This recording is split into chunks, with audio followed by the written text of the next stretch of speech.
Good evening, everyone. This is Asian Movie Pulse Interviews. I'm Sean Barry, and tonight I am joined by independent filmmaker Yoko Higuchi. Yoko has done work as a production assistant on film sets and has also made his own productions under his founded production company, Resistance Pictures. Some of his directorial work includes short films such as Alien in Tokyo and his most recent work, Everyday Man, a fantasy tokusatsu parody. How are you, Yoko? I'm good. How are you? I can't complain. It's the weekend, thankfully. Thank God. Thank God. So yeah, you're an independent filmmaker and you've made a fair share of, really impressive short films. And your Thank most you. recent, of course, and your most recent work is, of course, Everyday Man, a fantasy tokusatsu parody, which was very enjoyable, by the way. Thanks. Of course. My question to you, Yoko, is what inspired you to want to direct a short that was a parody, but also a love letter to tokusatsu in general?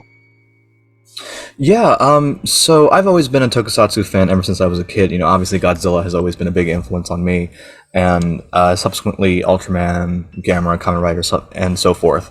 And I thought I never had the budget or the technical skills to do a proper tokusatsu film, and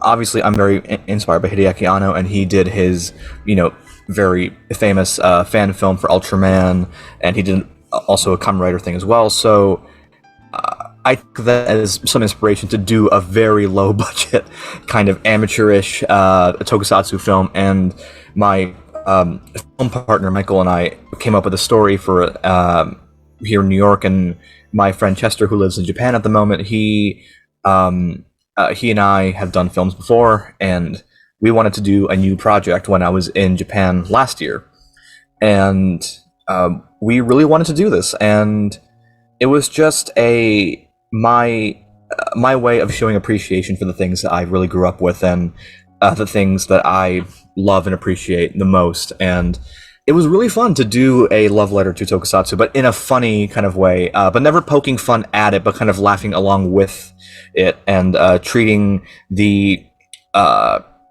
genre of filmmaking with respect, but also poking some fun at the sort of the classic, like, campy absurdity of the old Showa series from like the 60s and 70s. Like, that was our main goal.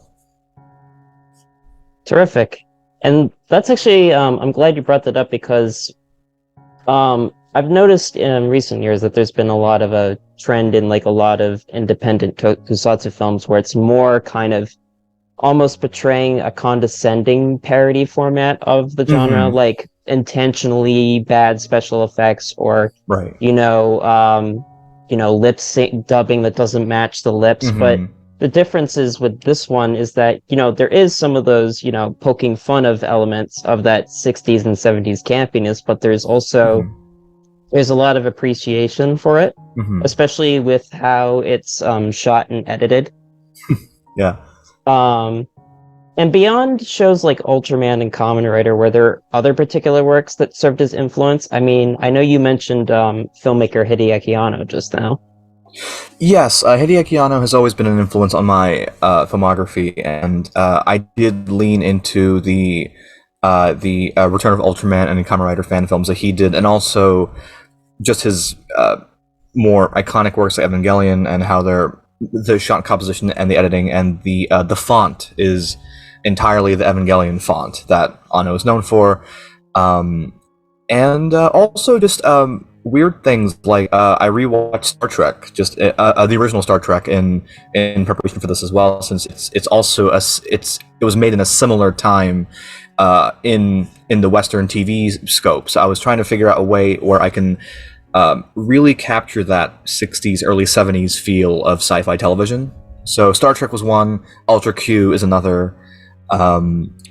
So it was really a combination of Hideaki Anno's works, the early days of Showa Tokusatsu's shows, like you were saying, Ultraman, Kamen Rider, and then on top of that, Ultra Q, and Ultra 7, Return of Ultraman, and then in the American side, I rewatched Star Trek to sort of get in that mindset of the the campy narration that my friend Michael narrates, and sort of get into that like 4:3 aspect ratio style of blocking and editing techniques. So those were my main influences on this.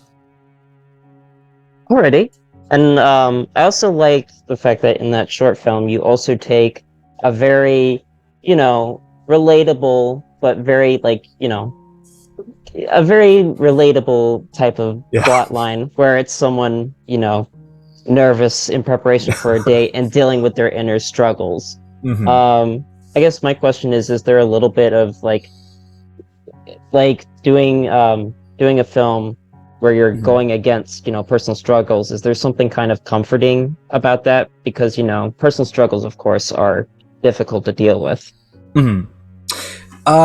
It was also my way of grounding this fantastical story, and I had to somehow find a natural way to merge the absurdity of the tokusatsu style, but setting it in modern times, and that would kind of feel disingenuous, in my opinion, if you just did a Showa style thing, but it was just set in modern times. I think you have to kind of address certain things, and because of the nature of the film where we only had 2 days of shooting and we couldn't record dialogue, everything had to just be silent. So we had to somehow ground this story in a very relatable manner, and Michael had a few options as to what we wanted to do. One of the ideas was having a delivery man go to each delivery location, and then he has to fight off a tokusatsu character chasing after him as he delivers pizzas and stuff.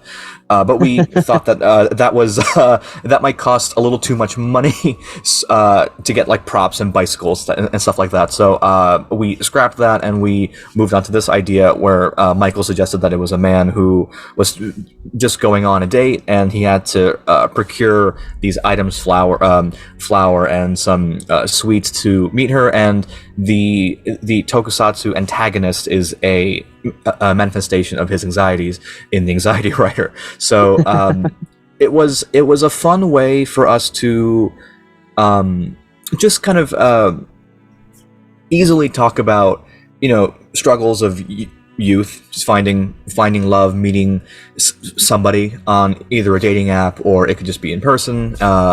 Early adulthood. Exactly, early adulthood.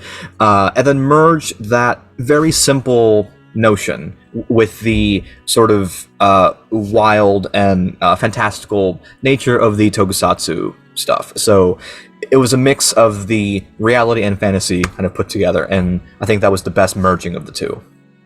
Another thing about the short is that there's also, it seems like it's very much, and I'm not sure if this was the intention, but was this an intention when making the short to kind of recapture the feeling that many children had when they grew up with shows like Ultraman?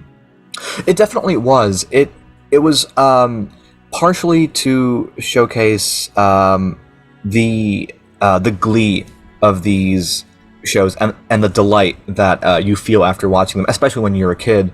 But also my main goal was to also to have people feel that, but also to showcase to new audiences who have never seen shows like Ultraman, Kamen Rider, or like Super Sentai, to audiences who haven't seen them, and give them a taste of how they would make you feel, and the kind of earnest, cheesy way that they tell stories. And again, this is kind of why I wanted to rewatch the original Star Trek, is that the original Star Trek by today's standards can be considered cheesy, or some might say schlocky, which I would disagree with, but it has this earnest sort of feeling to it that I really wanted to capture. So it's both trying to recapture that feeling of watching the show as children, but also for people who haven't seen these shows as children or even as adults, showing them how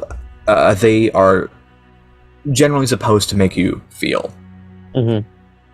And also, it seems like you wanted to kind of to go back to a point earlier, that you wanted to do a playful Mm-hmm. examination of overcoming personal anxieties. Exactly. Yeah.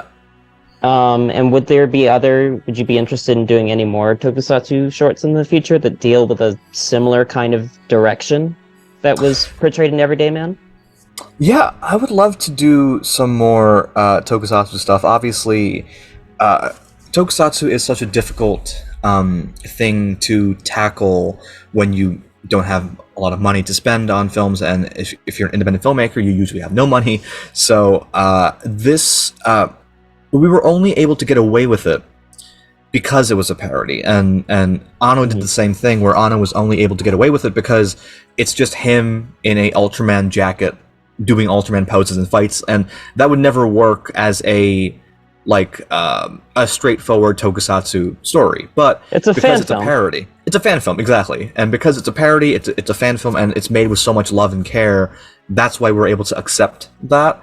So if I were to tackle tokusatsu next, I would like to not do a parody, do an actual either monster or hero thing with the proper money and budget and time that it deserves, and do something that talks about either youth or just human nature using either monsters or aliens or heroes, that kind of thing. So I'd love to. I have a semi idea of a monster thing I'd like to do in the future, but it'll take some money and time.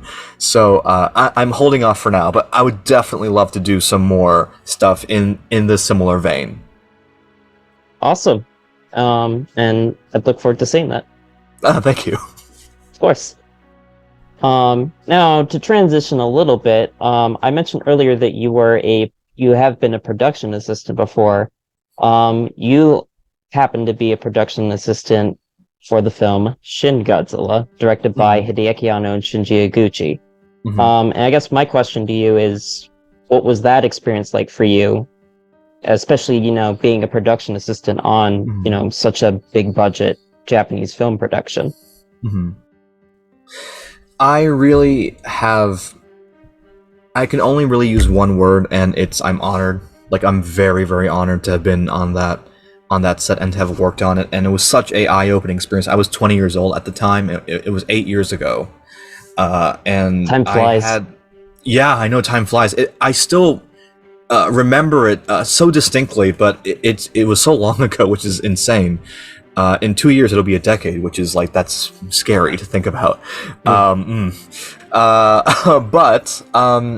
it was such a crazy time, and I loved every second of it. And even though it was literally back-breaking work every single day, it was so much fun, and the people were so nice, and I learned so much about not just filmmaking, but tokusatsu filmmaking especially, and what the modern age of tokusatsu looks like. And I came in with a preconceived notion that it was going to be a man in a suit, there were going to be big sets of Tokyo ready to be destroyed, and when I walked in and I saw a giant blue screen, I thought, wow, okay, times have they've really changed. This is not your dad's tokusatsu, this is the new age tokusatsu, and it really was amazing to see all these talented people work. Everyone is a master of their craft, and I can't commend them enough for doing such incredible stuff. And I watched them make model trains and model cars, and they all looked amazing. And it really was, again, I'm going to use the word again, it was such an honor to just be a small part of the larger cog that was Shin Godzilla. And it was just such an amazing time, and it's one of the proudest things I've ever done in my life. And I can't I really want to give them a shout out. The tokusatsu crew that I worked with, they were all just amazing people. It's great. I mean, that's a great story, and I mean, it must have also opened your eyes also to just how different sets are on Japanese film productions compared to, say, how sets are compared in American film productions. Did you really realize that during your experiences on Shin Godzilla, just how different sets are conducted in their respective countries? Yeah, it was very eye-opening. I had a bit of a culture shock when I walked onto the set when filming started commencing. I've been a background actor in some other productions here before Shin Godzilla and after, and so I know generally what like the vibe is like, and there's like a scriptie who's holding the script, and there's like multiple ADs running around, and there's like the PAs and the gaffers and stuff, but on the Shin Godzilla set, it seems that one person can have multiple jobs, which was not something that I was used to when I first saw it. So the gaffer could be doing multiple different things. The assistant cameraman could be doing multiple different things. I was doing multiple different things. So technically, I'm not really a production assistant. That's the only word in the English language that I'm like close to. But I am just basically like an assistant to everybody on set, and my job was to just have was to make the production speedy and efficient, and make sure that if anyone needs help, I'm there to do something.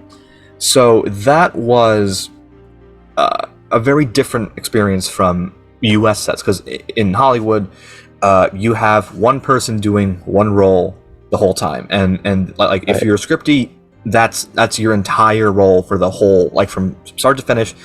You hold the script and you run over and you give people lines, like that's your job.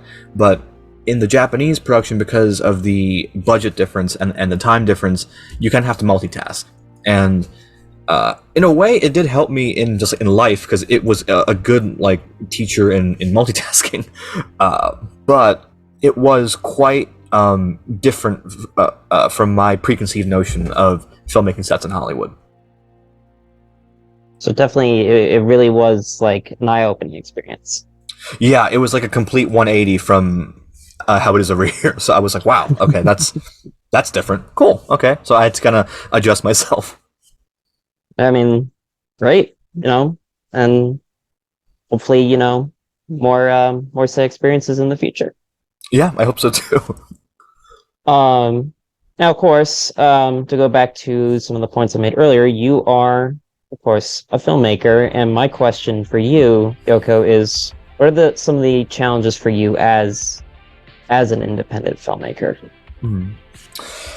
The main challenges that me and my crew face are honestly time and money. Those two things are things that we never have, unfortunately, and we do our very best to push through those challenges and make sure that we're able to create content that we can make at our budget level, our skill level, and how much time we have. So, if we take Everyday Man, for example, that was shot in 2 days.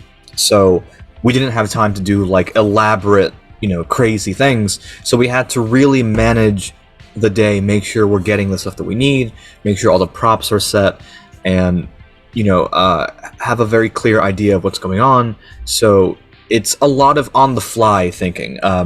And I've had the experiences of making plans, a lot of plans like storyboards and shot lists and stuff, and oftentimes I throw them out the door, because every time I get to set, there's like another thing that I have to change, and I have to just throw out the storyboard book and just go, okay, how do we solve this, because we can't do X, Y, and Z, so let's do A, B, C. So it's a lot of on the fly problem solving, and if you don't have a crew that's sort of on your wavelength and on your speed and on your time, it's very, very difficult to get anything done. So I'm very happy that I have a very dedicated crew of filmmakers that I can rely on. But long story short, it really is time and money that's the most challenging, because it's the things that you don't have. And but those two things are essential to not making a good movie, but to making a movie that actually fulfills what you want it to do. So just overcoming those problems is what indie filmmakers, especially ones who are just starting out like me, have to really think about, is how much money we have, how much time we have, and what we can do in that budget range, and make the most impressive thing you can without using a lot of resources. Right, but one of the great things, though, is that with independent filmmaking and the challenges is that it allows for creative minds to really, kind kind of think outside the box with how they're going to do things. I mean, Mm-hmm. so many filmmakers that's how they got their start. So, Mm-hmm. Yeah, um, I'm very thankful for this experience, even though I'm suffering all the time because we have no money and time, and all of us always scratch our heads and are pulling hair out of our heads, going, "Oh my God, how do we do this?" But I always think back to people like Sam Raimi, who was struggling on making Evil Dead, and Darren Aronofsky doing Pi on such a low budget, and those experiences really do create an artist, and so I'm very thankful for the struggles, even though they're horrible. I'm very thankful right. for the. Yeah, I know it's a love and hate relationship, but it's beautiful in a way. Right. Yeah, but in a way, do you feel like that the positives outweigh the negatives in that regard from those Absolutely, experiences? absolutely, 100%. I think without growth, it's hard to formulate your own voice as an artist, and I think we've struggled a lot in the past, and we've made so many mistakes, but those mistakes have really shaped us into better artists, better filmmakers, and I think that is important. And without challenges, without struggles and obstacles, hardships, you can't really succeed in a big way, in my opinion. I think it's important to have those obstacles and learn how to swerve away from those obstacles. So I'm thankful for the experience, even though it's beating me down. But it's fine. I can handle it. I mean, but good news is that, hard efforts, like you mentioned, hard efforts could pay off because you mentioned filmmakers like, Sam Raimi with Evil Dead, or to think of some Asian cinema examples, Shinya Tsukamoto with Tetsuo the Iron Man. That's right. Yeah. Because that had a very hellish production, but Yeah. it ended up paying off in the end. So Yeah, and I can see the struggle behind every frame of that film, and that makes it so much more engaging. I think to me as an audience member, and also as a filmmaker, is that I see them like doing things they can't do, but they're trying anyway. Like that really like gets to me, and whenever I watch Tetsuo, I go like, I hate this movie because I love it and it's visionary. Like I hate it because there's so much passion behind it, and it makes me jealous of how just why is it so good? And why is it so good? And every time I click it off, I'm like, oh my God, how do I beat this? This is so good. So yeah, it's always that like it's that fire of passion that you have when all things are on fire around you, and you have to kind of put out the fires yourself. So that generates that spark. Mm-hmm. Do definitely though got to give yourself some credit because you also you formed your own production company out of those struggles. So that's never easy to do, Yoko. So thank you, I appreciate it. We're friends that are bonded over film struggles, so we're really part of a family of starving artists. It's fun. Of hardships. Yeah, exactly. Now, speaking of your productions, besides Everyday Man, a fantasy tokusatsu parody, you also directed other impressive projects, and I think another notable one is Alien in Tokyo, which came out about a year or two ago. And of your recent filmmaking adventures, were there any like proud memories, like whether it be on Everyday Man or Alien in Tokyo for you? That's a good question. It's always difficult when you're in the moment because you're so stressed. But in hindsight, you can sort of look back and go, "Wow, that actually happened." But a recent memory that I'm very proud of is, I would say, to boil it down to a few things. I really enjoy filming in Japan. It's very fun, and I don't get to shoot a lot in other countries, but I've been to Japan 3 years in a row recently, and Japan isn't a country that I used to often go back to, but because of Shin Godzilla and everything, I try to go back as much as possible to like keep those connections alive, meet them, say hi, show face, and also to meet my family and everything. So I've been going back more recently since Shin Godzilla, and to have shot Alien in Tokyo, Everyday Man, and we have another short film that we shot this year that's coming out.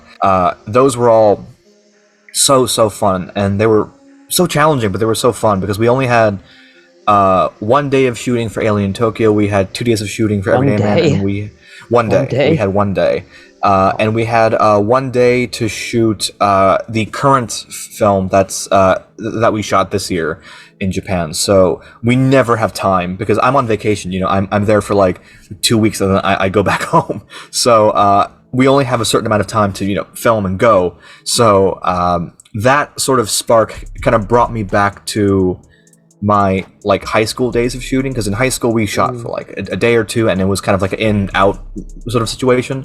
But to transition into other things I'm proud of is the films that I've shot here in the past 5 years have been more meticulously crafted as opposed to the other ones in high school, where again like they were just kind of like shoot, go, in, out, no storyboards, like barely a script, and just go shoot.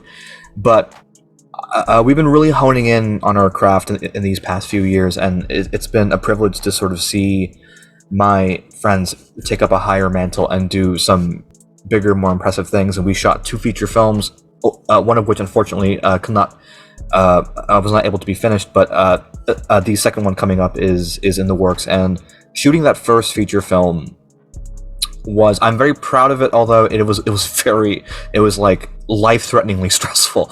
But I'm very proud of what we were able to do in that time and money that we had, and we learned so much from that experience. So again, like, it sort of ties back to our previous conversation about hardships. Is that most of the things I'm proud of were overcoming the hardships that all of us were facing at the same time, and me as a director and them as the actors and the crew and the staff. We were all in that same boat, but overcoming that together has really been my proudest moments with them, and it really does help us as friends but also as artists to grow and mature. So those things were very, very valuable. Excellent. And funny enough, the 2 short films I just mentioned, Everyday Man and Alien Tokyo, definitely show very much your range. Like, Everyday Man kind of also shows, your humorous side, while Alien and Tokyo definitely shows a little bit more of like, okay, this is what I can do, what I want to do with a more like serious type of project. I mean, especially in Alien Tokyo, because in Alien Tokyo, it was filmed during the height of the COVID-19 pandemic, and that's a focal point in the short film itself. That was an interesting time to shoot in Japan, because it was a time when Japan was not open to foreigners, and because I have dual citizenship, I was able to go, and I must have been one of the only foreigners in the whole country at that time. And Japan is a country that a lot of foreigners go to, for vacation or business trips or whatnot. And it was so strange to see Tokyo so empty and so like tourist free. It was so strange. And shooting during the height of the pandemic in 2021 for Alien Tokyo was such a strange experience, and it was so fun to just walk around the city with my friend Chester and shoot me in the scene and just B-roll of the streets and just the empty roads and empty alleyways that should have like people staggering out drunk at like 2 a.m. From izakayas and bars, but like it was just empty. So it was a strange experience, but it was really fun. And like you were saying about the range, is that I really wanted to try to do a different thing every time I went to Japan. So I told my friend Michael and Chester, I really don't want to do an Alien in Tokyo again, because I already did it. So let's do something new. Let's do something fresh. And when I pitched, I wanted to do a tokusatsu thing, but it had to be a parody of some sort. That's when we were able to add some of the more humorous elements in the film. So I try as much as I can to not box myself in creatively in terms of style or narrative. And yeah, it's really fun trying different things. Good to know, man. Yeah, thanks. Now this is kind of speaking of COVID-19, what are your feelings on the current state of the film industry as it's still coping with the existence of COVID-19? Because, recently, the public health emergency was officially declared over by World Health Organization, but now, COVID's not going anywhere. So how do you feel that, it's had such an impact on the film industry? It was such a scary moment as a filmmaker and a movie fan when theaters were facing extinction for a few months, and there was that period in time when we didn't know if theaters would ever recover. And I'm so happy to see people returning to the theaters again, and box office is back pretty much to its full force. Now that Avatar, The Way of Water, grossed $2 billion last year. And the Mario movie. And the Mario movie hit $1 billion recently, so that's wild. And Guardians of the Galaxy is killing it right now. And every time I've seen it, it was packed with people. So I'm so happy to see people returning to the theaters. But I think we're in a tricky situation because we never know if another thing like COVID-19 will happen again. We don't know when the next pandemic can happen at any time, and we don't know. But I think the film industry right now has learned a lot, and I think has made some mistakes, but also learned to trust the theatrical experience. And I get why in 2021, Warner had that very controversial move to put their new releases in theaters and on streaming at the same time, streaming for a month and in theaters for 2 months. And although I know that the business side was kind of a bit tricky, I understand the idea of that move, because it was a really bad time, and you kind of had to compromise. How do we get people to watch these movies that we've already shot, paid for, and they're in the editing bay doing visual effects? How do we get people to see them if people aren't going to the theater? So that stuff was really tricky. But now in 2023, you mentioned that the emergency is technically officially over, but obviously, even though a pandemic is over, it doesn't mean that the virus is gone. Not going anywhere. It's not going anywhere. It's here to stay.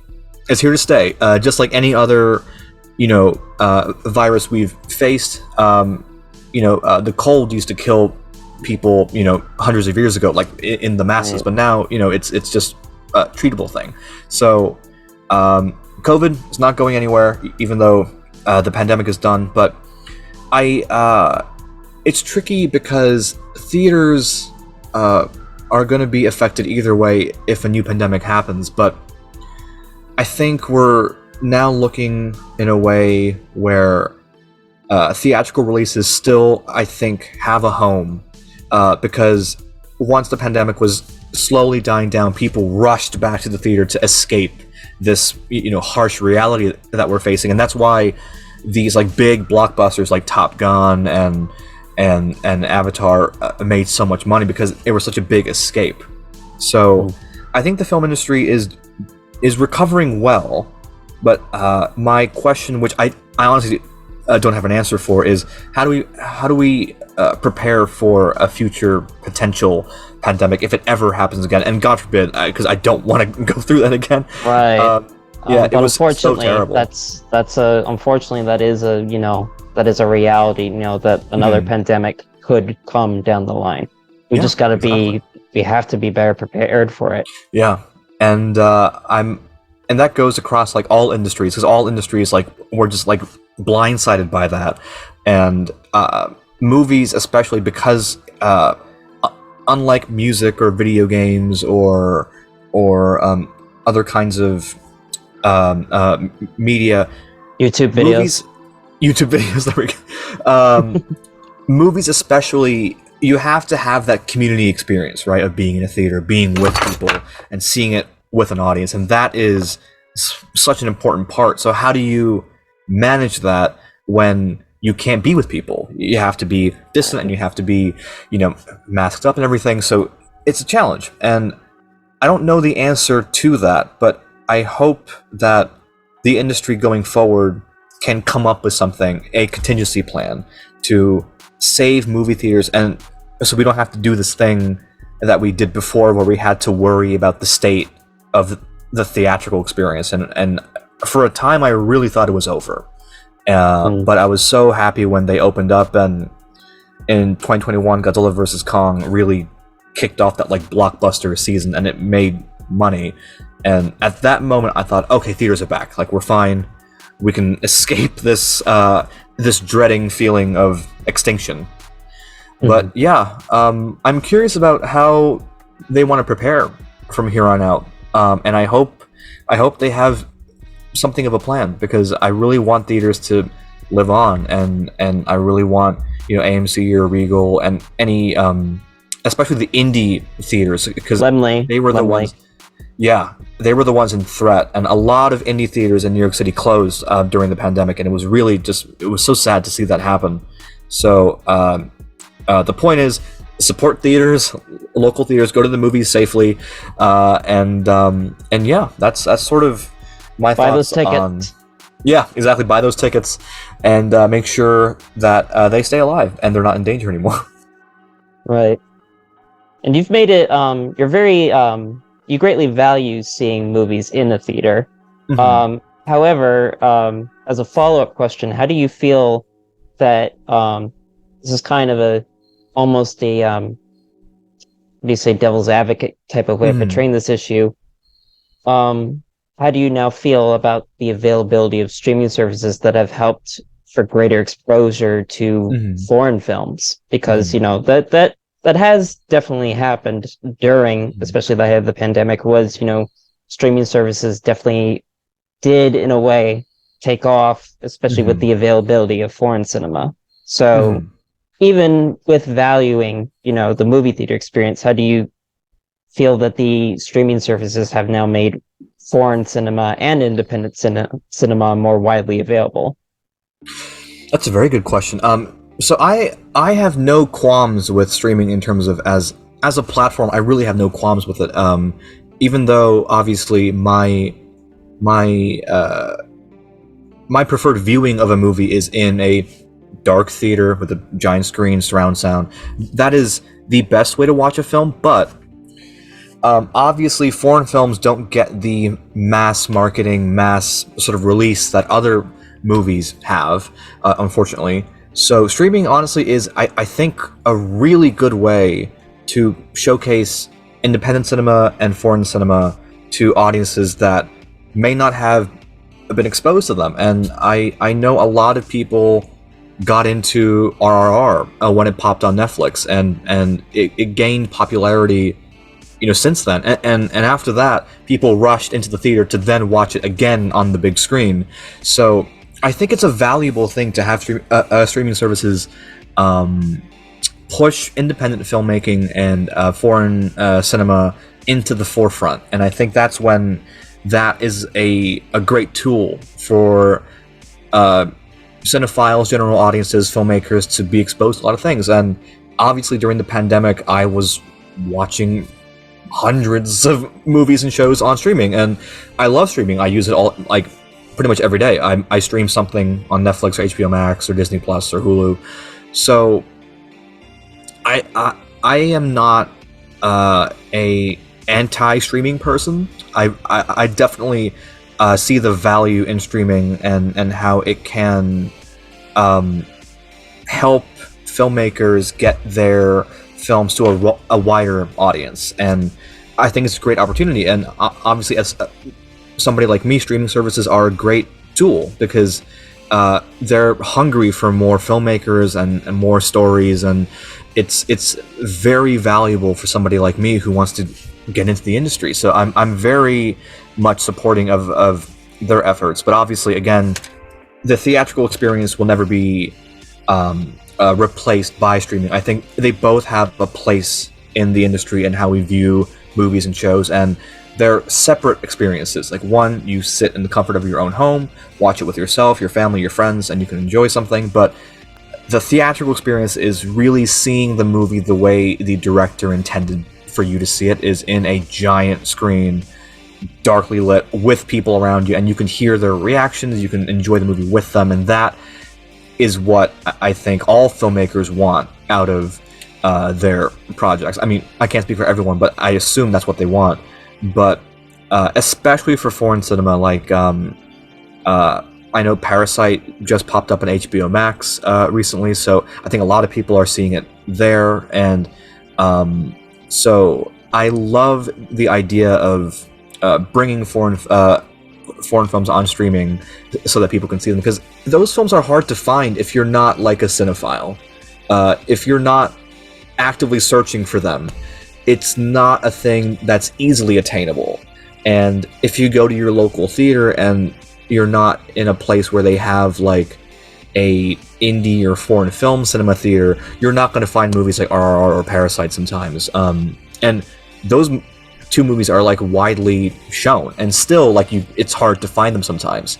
So streaming is great for that aspect, and I think it's a very valuable tool. So yeah, definitely stream stuff if you can, but also go watch re-released foreign films or indie films in theaters. Like Old Boy's coming in August in theaters as a re-release. Everyone go to that. Like that is a way to actually financially support the foreign films. So see it at home, but also if you can see it again in a theater if possible. Absolutely. Like have a healthy balance of both. You can do streaming services, but of course, go see a movie once in a while in the theater. Exactly. And get immersed in a very like almost dreamlike experience, because sometimes that's what the movie theater experience really is. It's after all an experience. Yeah, and that's the word, is immersed. You just hit the nail right on the head. Is that is what you feel in a theater, and that's really important. Right. I mean, remember when Shin Godzilla came out in theaters for that limited theatrical run back in 2016? You could definitely get the feeling that was a movie that was intended to be viewed on the big screen.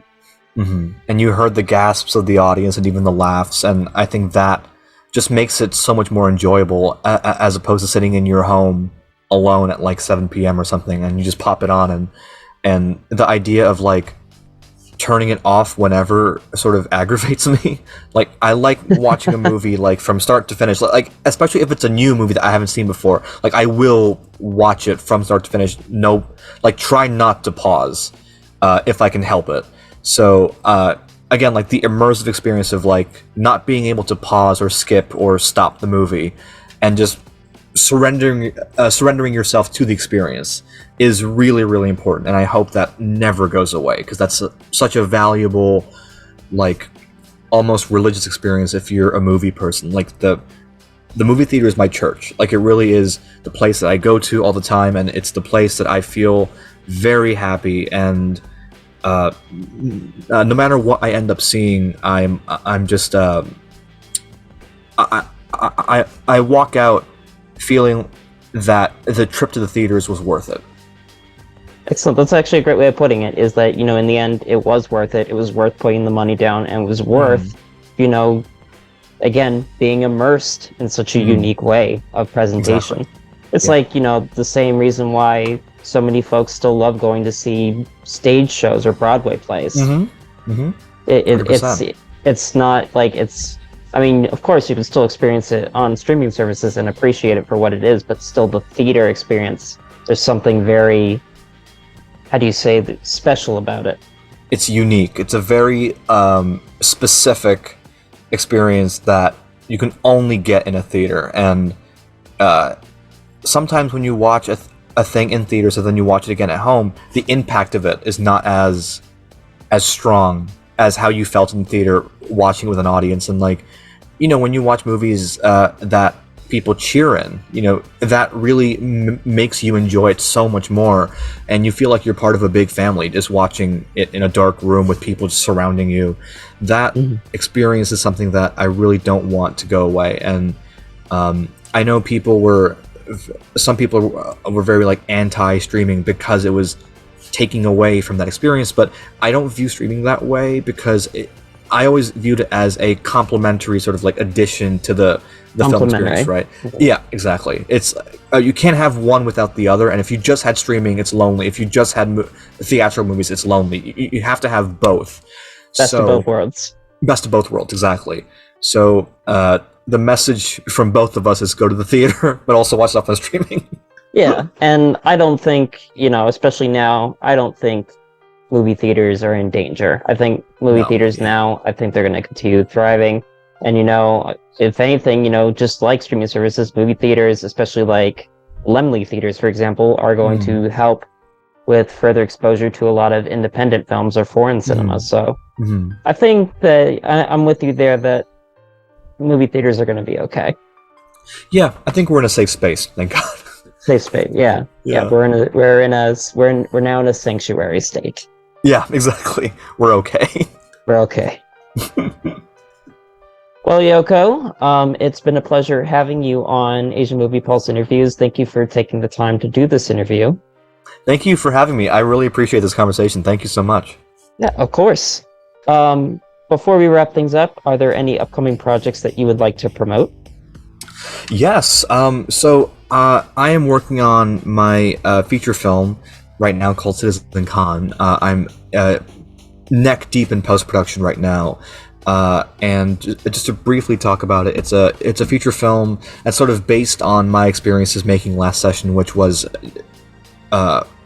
meant to be my first feature film, but it was unfortunately not being able to finish, and it was a very harsh production and was very difficult, where everything around you was going wrong, and it was a thing that really pushed me to my breaking point. And I wrote a script with my friend Michael about that experience, and it's about a 25-year-old filmmaker who's trying to make his first feature film, but everything's going wrong.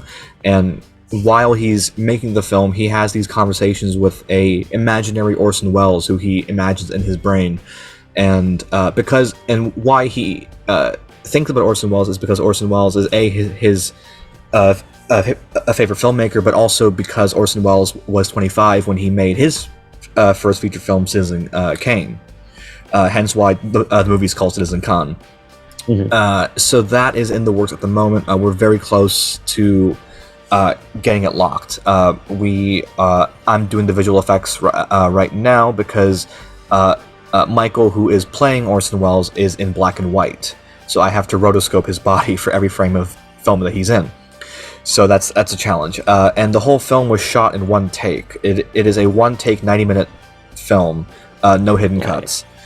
And it was shot on my iPhone, so that was a big challenge. But it's coming very soon. And I have another short film that I alluded to earlier, where I shot a film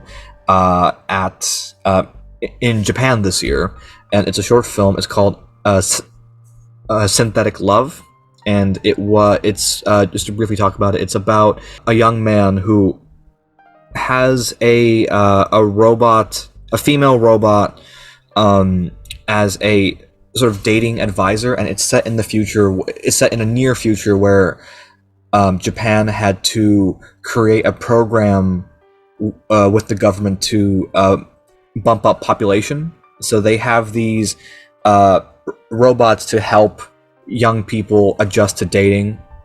So the film is about the female robot technically breaking up with the human young man. So that is the story, and it was shot on Oguchi Dam that Kamen Rider was shot in. Oh, sweet. Yeah, so that was a fun experience shooting, and it was shot in the rain, and that was so stressful, of carrying umbrellas over a camera and shooting, but it was very, very fun. So that's also coming out this year. So yeah, those two projects are my most recent ones, and I hope you'll get to see them. All right, excellent. Well, of course, also for viewers watching this, Yoko Higuchi's work is available on YouTube on the Resistance Pictures YouTube channel. You can find his short film Everyday Man available on YouTube, as well as Alien in Tokyo on YouTube, and they are available to watch, and definitely give them both a viewing. Thank you. Well, of course, Yoko. Well, thank you for tuning in, everyone, and thanks again, Yoko, for being on the show. And this is Asian Movie Pulse Interviews, tuning out.